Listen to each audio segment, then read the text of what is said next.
Using driftwood for the water feature, along with rocks and pebbles, will help bring that seaside feeling into this garden. Designers Mark Whyte and Charmaine Ferguson, who have recently finished building a coastal garden in Kent, know that the best way to get inspiration for a coastal garden is from the beach itself.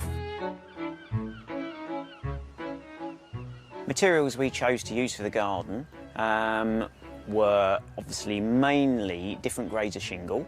We don't want to go with just a normal, just one grade of shingle. Beaches, we want to reflect again this whole natural feel and the fact you can have a beach anywhere. So you do, but by doing that, you need to incorporate different size of shingles. So you can go from like tiny little stones up to the big rocks that you see on the beach.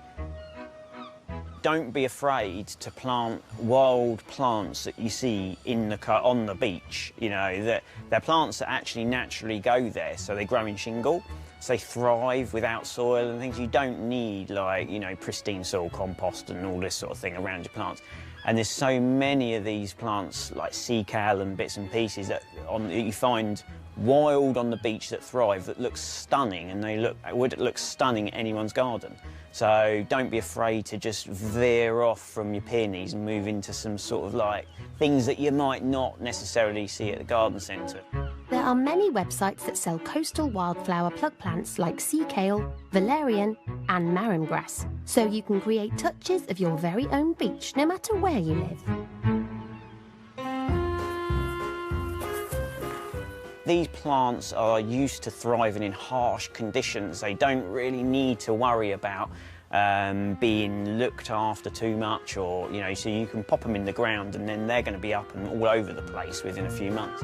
When laying out the garden, the couple again turned to the natural contours of the shoreline for their blueprint. We've got these nice sort of curved pathways to get to the seating area and sort of meander through all the plants. And the plants are sort of raised height slightly on mounds, which you would naturally get on the beach. So yeah, we wanted to create that to give a nice natural feel.